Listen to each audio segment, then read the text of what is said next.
The Lord said, whatever I whisper to you, shout from the rooftops. And so I'm doing that. Look, Jesus is the truth, the way, and the life. And that means, and he tells us not to love the world. So everything in the world is a lie, right? You know, if you're friends with the world, you're enemies with God, and vice versa. If you're friends with God, you're an enemy of the world. So what he says is it's a template for survival in this place that hates us as believers, okay? This is Luke 12:13. It says, someone in the crowd said to him, Jesus, teacher, tell my brother to divide the inheritance with me. But he said to him, man, who made me a judge or arbitrator over you? And he said to them, take care, be on guard against all covetousness. So what's going on here? The man wants his portion, right? That he wants his portion that is not yet his. He's worried that his brother might keep it or something like that. He may not have access to it. And then he said to them, take care and be on your guard against all covetousness. Something that he didn't have that he really, really, really wanted. He felt entitled to have it. Be on guard against it. Be on guard against it. For one's life does not consist in the abundance of his possessions. So people are scrambling about getting more. Wow, I was that. And then it was all taken away from me. Probably to teach me that that's not what life is about. I wasn't on guard against my own covetousness. I always got what I wanted. And then it was all taken away. Why? Because I'm being taught that life does not consist in the abundance of my possessions. And then Jesus told them a parable saying, the land of a rich man produced plentifully. And he thought to himself, what shall I do? For I have nowhere to store my crops. And he said, I will do this. I will tear down my barns and build larger ones to accommodate his crops. And there I will store my grain and my goods. And I will say to my soul, soul, you have ample goods laid up for many years. Relax, eat, drink, and be merry. But God said to him, fool, this night your soul is required of you, and the things you have prepared, whose will they be? So is the one who lays up treasure for himself and is not rich towards God. It kind of dovetails into what Jesus said elsewhere, where he said, do not lay up treasures here on earth where moth and rust will destroy. Lay up your treasures in heaven, right? And it leads into this next part, which is where I was yesterday or the day before. And then he said to his disciples, therefore I tell you, do not be anxious about your life, about getting everything that you need. Woo! 2 years of unemployment, being absolutely financially eviscerated, losing my family, rolling my car, and then getting a beat up Jeep that can't. Look, I've been working on my Jeep, trying to get it ready to pass inspection. Whew, wow. Getting stressed out, concerned about not having enough. It's been 2 years. I've been, making these messages for you guys to give an account of my wilderness season, and it's like, for life is more than food, and the body more than clothing. Consider the ravens; they neither sow nor reap; they have neither storehouse nor barn, yet God feeds them. They don't have to strive for those things. They are provided, and they find it. Of how much more value are you than the birds? And which of you, by being anxious, can add a single hour to the span of his life? If then you are not able to do as smallest thing as that, add an hour to your life. No matter what exercise program you partake in, no matter how much you modify your diet, no, your time is set, and you are not able to extend your life. Physicians will lie to you and tell you that you can. Everything's written. It's like what the Lord told me yesterday is, if you think of a record player and the record and the needle that sits on the record that basically plays the song as it goes all the way to the end, God created the record. It's the template, right? And we're just the needle riding in the groove slowly as the record spins. Our whole life is being played out on that record. The beginning, the end, the adversities, the stuff that it's like, well, I could do this. I have free will. I could do this. I could do this. I could do this. Guess what? God already knows every decision you're going to make, every decision you have made, every decision you will make in every situation. You're not going to surprise him. It's not going to happen. It's not going to happen. You're not going to surprise him. He knows everything. Do we have free will? Yes. Yes, we absolutely have free will to do whatever we want. But does God knows what we're going to do with that free will? Yes. It's sort of paradoxical. We can't even wrap our minds around it. Don't get stuck on it. Don't get hung up on trying to rationalize it. Like, we don't know the mind of God, the God that created everything. We can't figure out basic stuff in our own lives. That's what he's saying here. We don't know much. Stop trying to put God into a small box that you can control and understand. You can't even add a day to your life. That's what he's saying. How much do you know? How much can you do? How strong do you think you are and capable do you think you are? And which by being anxious and doing something about it, can add a single hour to your life. If you're not able to do such a small thing as that, it's a small thing to add an hour to your life. We can't even do it. That's what the truth just said. The truth just said. Then why are you anxious about the rest? He's saying, let it go. Let it go. This is sort of like what they say in the at AA, the Serenity Prayer. Help me accept the things that I cannot change, right? If I can't change stuff, then why am I losing sleep and getting all restless about it? He's saying, let it go. Let it go. It's a waste of time and energy worrying about things that you can't change. Even your own life. You can't do it. You can't change it. So why are you removing peace from yourself, worrying about it?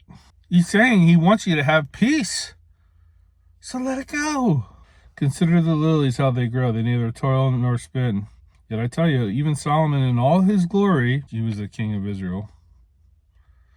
Very wealthy, wealthiest man that ever lived. Yet I tell you, even Solomon in all his glory was not arrayed like one of these, the lilies of the field. But if God so clothes the grass, which is alive today in the field, and then tomorrow is thrown into the oven, how much more will he clothe you? You of little faith. So he's correlating little faith with anxiousness. If you are anxious, you have little faith. That's what he's saying. And do not seek what you are to eat and what you are to drink, nor be worried. Don't be worried about those things, the basic stuff. For all the nations of the world seek after these things, and your Father knows you need them. Here's the thing that stuck with me, that kind of rattled me, and I kept on I went, for the past couple days, I've been thinking about this, and every time my mind go off it, it's like the Lord goes, whoop, look back at it. And he goes, instead of being worried, instead of being anxious, instead of being concerned about what you'll wear or drink or eat, instead of that, seek his kingdom. Instead of all that worry, seek his kingdom. You got one job. You got one job. Seek his kingdom. That's what he's saying. Don't strive for anything else. Don't strive for anything else. Seek his kingdom. But what about the food? What about the drink? What about... Don't... Stop. What about my job? I've been unemployed for 2 years. Stop. What you can do is don't worry about that. The Father already knows you need a job. You need clothes. You need food. You need shelter. You need to pay your bills. He already knows about all that stuff. He's a good Father. He cares about you. But it's more important that you seek your peace in the midst of all this that's supposed to make us worried according to this world standards. You're going to sit there and find your peace in this storm. Find it. Find it. You can't control any of that stuff. So let it go. That's what he's saying to me and to us. What you can do instead, this is my word, Jay, and whoever's out there is in the similar situation. No, it doesn't matter. It's saying it to everybody. Don't be worried. Don't be concerned with your situation. Don't pay attention to the wind and the waves. What you can do, what I want you to do, what you should do, what will benefit you more than ever and conserve your peace is seek my kingdom. And then all this other stuff will be added back to you. All the things you're concerned about, all the things that you're concerned about, don't worry about that. First, seek my kingdom. Then, these things will be added to you. Is he the truth or isn't he? Is it a lie? Is it a suggestion? Is it an opinion? Or is it the truth? Is this the template for recovery and rescue and salvation in every way? What is my job as a believer? Just to believe and coast and be worried and dismayed all the time? Or is it to be a believer that's undergoing through the process of sanctification and figuring out what I need to do as a believer while I'm still here, and it's written right here. Don't worry about the things that the world worries about. Stop. It's a distraction and it takes away your peace. He loves us. He doesn't want us. He wants us to be peaceful. He's a good father. He doesn't want us to strive and be anxious and crazy and quarrelsome. He wants us to be relaxed, peace, serene. Don't worry about the things you can't control. Don't. Who do you think you are that you can control all these things that you can't control? You're not me. You're not God. You're not a mini God either. You're not able to do the things that you think you should be able to do. You're not. You're just not. Get over yourself, as a friend told me a long time ago. Get over yourself. Get over yourself. You're not a judge. Who's setting the standard here? You? Who are you? Don't worry about those things. Instead, seek my kingdom. That's the only thing. That's your one job. That's your one job, is to seek my kingdom. That's it. That's it. And once you do that, all the other things that you've been concerned about, I'm telling you not to be concerned about, you don't need to be concerned about them, because I'm going to give them to you anyway, but you need to get your priorities straight. Seek my kingdom. Boom. Mic drop. So, what does that look like? I've been struggling with that for the past couple of days. What's it mean to seek his kingdom? Well, what did God say? Okay, so there's a couple things. Two of the disciples were arguing about who will be greatest in the kingdom. And Jesus told them, whoever wants to be greatest in the kingdom has to become least. So that's one way to seek his kingdom. Become a servant of all. Put yourself below everybody else. Humble yourself and serve your brethren. Serve them. So, the kingdom is like a grain of mustard seed that a man took and sowed in his field. It's the smallest of all the seeds. Relatively unremarkable. It's insignificant, right? But when it has grown, it is larger than all the garden plants and becomes a tree, so that the birds of the air can come and make nests in its branches. The kingdom of heaven is like leaven that a woman took and hid in 3 measures of flour until it was all leavened. So it's a concept of it's growing, right? It's growing, and it's also growing in amongst weeds. And it says the kingdom of heaven is like the treasure hidden in the field, which a man found and covered up. Then in his joy, he goes and sells all that he has and then buys that field. So it's like the kingdom of heaven. That's interesting. This is all about planting. You guys get this? The parable of the weeds, the mustard seed, the leaven, which is yeast, right? And it grows. The kingdom of heaven is like a hidden treasure in a field. In a field? And the man covers it up, and then he buys the field. Why? Because it hasn't grown yet. This is all about growing the kingdom, guys. That's the kingdom that we're supposed to pursue, I think.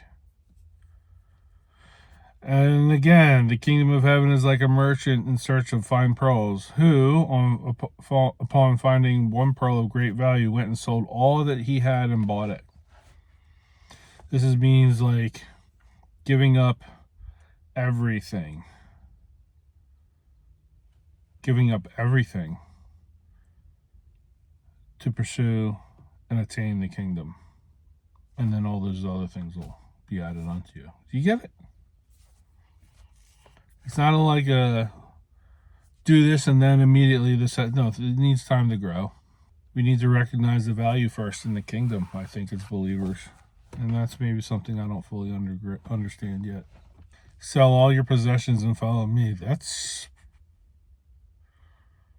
seeking the kingdom. Seeking Jesus, and every word that he said is true. And then all those things, all your concerns will be addressed because your Father cares for you and he knows what you need.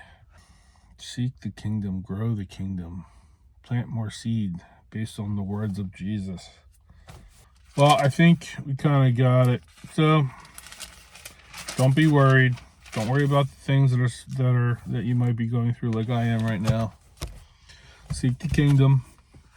It's extreme. Why? Because it's extremely valuable. You don't need to worry about those other things because they're going to be added onto you right now. So if you're in a wilderness season, the point of it is get your priorities right. That's it. That's it. Get your priorities right. Stop worrying about the stuff. Stop. It'll be taken care of. You just need to get your priorities right first. Seek the kingdom. What does that mean? Well, first you got to recognize its great value. Figure out what its great value is. And then according to what Jesus said in those parables, once people found out the great value, they sold everything they had to purchase it. Because it was like there was nothing better. There was nothing better. They were convinced. They got rid of everything that people are worried about keeping. And they sold it. They got rid of it to pursue it. And maybe that's what I don't perceive, and maybe that's what you don't perceive yet either, is what is the value of the kingdom? Something to pray about. Maybe I don't appreciate the value that it actually has. Maybe that's why I'm still stuck in this season, because I haven't been fully convinced to sell everything I have to pursue it. The word is the word, man. It's a great little teaching. So it'll tell you exactly where you are in any process, man. It's pretty awesome. But anyway, pray for me, guys. I'll pray for you. You guys have a great day, okay? See you soon.